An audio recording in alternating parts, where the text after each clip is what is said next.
guys, good evening. So yun, welcome sa vlog natin today. So actually hindi na today kasi araw na ay gabi na pala.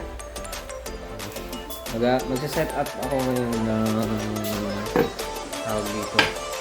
Ang gagamitin kong rim kasi yung magpapira na. So wala akong magpalit, no, mga barkada. So ayan, ito na yung mga item na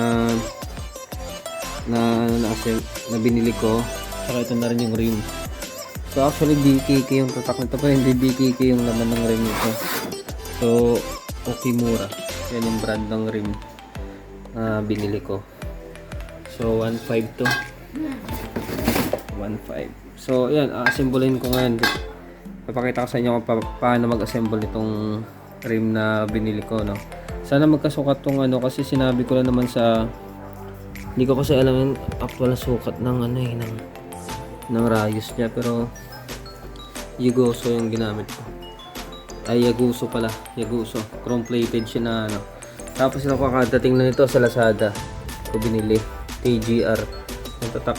Actually hindi siya pang Honda Dash itong front hub niya, pare pang wave 125 yata ito, mga kabarkada.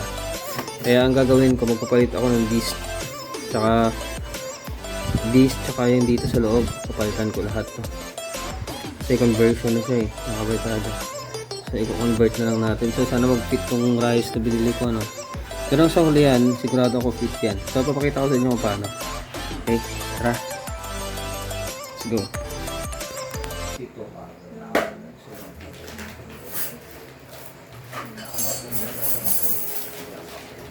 Dati na rin kasi ako nag-assemble nito, mga kabarkada, kaya parang basic na lang din sa atin ito pag-assemble nito.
Yes.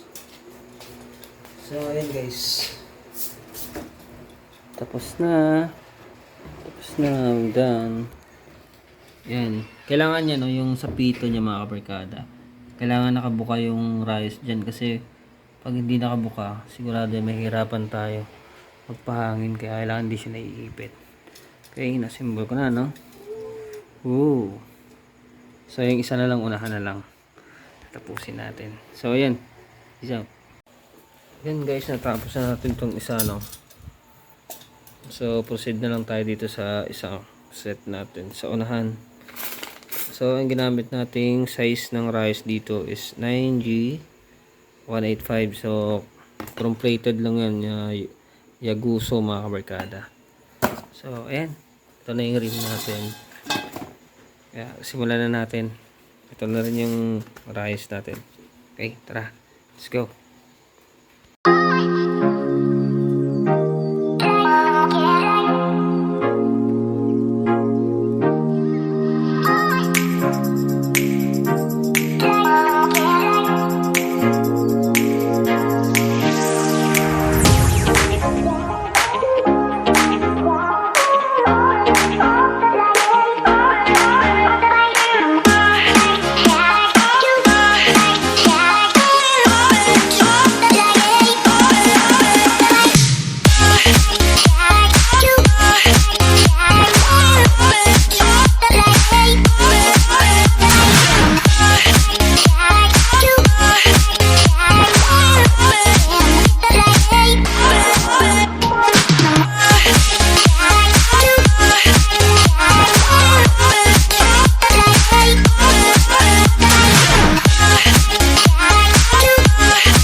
na.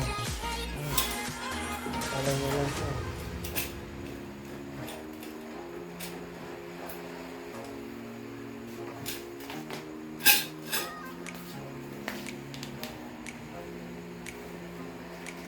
I-align na lang natin ito mga barkada. So, yun. Bali tapos na siya, no? Tapos ko na siyang ikabit. Tapos, ang gagawin ko na lang to, lalagyan ng bearing, then, mga accessories niya. Then, sa shop na natin i-align. Ako na rin mag-align nito mga barkada. Pero tapos na siya, no? Ayan, dalawa. Yun. Let's go. Wow. pa. Tapos na yan mga kabarkada. So, medyo mahirap din yung pagkabit ng rayos, no? Pero okay lang. Kayang-kaya naman siya. So, tapos na.